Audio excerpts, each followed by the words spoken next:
नमस्कार। मेरा नाम अनमोल है और आज मैं क्लाइमेट फ्रंट जम्मू के साथ और इन्वायरमेंटल अवेयरनेस फोरम के भूषण पारीमू जी और रूपचंद मखनोत्रा जी जो nature human centric people's movement है, और आज हम सब friends of Raika forest movement के बैनर के अंडर यहाँ पे एक प्रेस कॉन्फ्रेंस कर रहे हैं।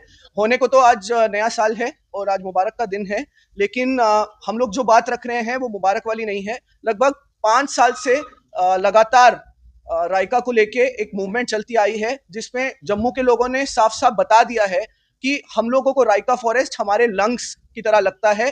और जिस हिसाब से एयर क्वालिटी इंडेक्स जम्मू का जा रहा है एंड गर्मियों में हीट वेव जा रही है, इससे साफ हो जाना चाहिए कि हम लोगों को ये समझ आ जाना चाहिए दैट जंगल हमारे शहर के आसपास के जंगल जो हैं वो हमारे शहर के लिए कितने जरूरी हैं। और लेकिन इसको देखते हुए भी हमने लास्ट ईयर देखा कि एक टेंडर की कोशिश हुई, वो टेंडर फेंसिंग के लिए निकाला गया था अभी सिर्फ, और उसके बाद भी हमने लगातार प्रोटेस्ट किए। उससे पहले चीफ जस्टिस ऑफ इंडिया आ रहे थे इनॉग्रेशन के टाइम पे, तब भी पब्लिक में रेजिस्टेंस हुई थी। काफी सारे लोग, बार एसोसिएशन ने भी अपना रेजिस्टेंस शो किया था। पिछले साल भी हमने 1 महीने इलेक्शंस के दौरान इसके बारे में बातचीत की, इसी टेंडर को तब निकाला गया, लेकिन हमारे प्रोटेस्ट करने के बाद वो टेंडर पूरा नहीं हुआ। लेकिन अब दोबारा से नई डेवलपमेंट हुई है। लगभग नवंबर में एक पीआईएल के बारे में हमें पता चला, जो एक यंग ग्रेजुएट ने डाली है बीए एलएलबी। उसका क्या लोकस था, उसने क्यों डाली, उसका कुछ नहीं पता है, लेकिन उसने बोला कि राइका में ये चीज जल्दी क्यों नहीं हो रही है। उसके बाद हम लोगों ने देखा, हम लोगों ने ऑब्जर्व किया कि दोबारा से उस टेंडर को री इशू किया गया, जो टेंडर पिछले साल आया था फेंसिंग के लिए। और अभी हम लोग देख रहे हैं कि लगातार 10 दिन से राइका के इलाके में जो सरकारी प्रक्रिया है वो शुरू हो गई है। फेंसिंग के बाद जो नेक्स्ट स्टेप होगा वो होगा पूरे जो एरिया है उसको कब्जे में लेना और धीरे धीरे कटवाई स्टार्ट करना। उस वही बेस बनाएगा कॉन्क्रीटाइजेशन का, या जो स्ट्रक्चर बनना है उसके ऊपर उसका।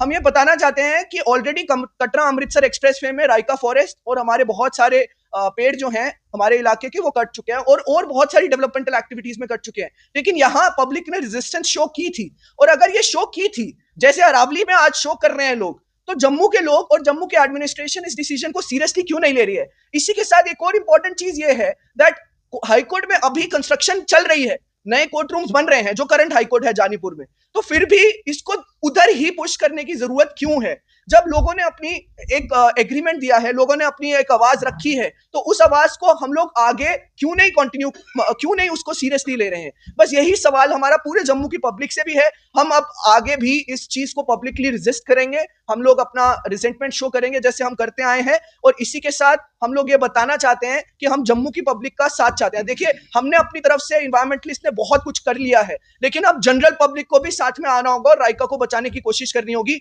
एयर क्वालिटी इंडेक्स 300 पार है अभी इस समय जो हमारा जम्मू का है, और हर विंटर में वो जा रहा है।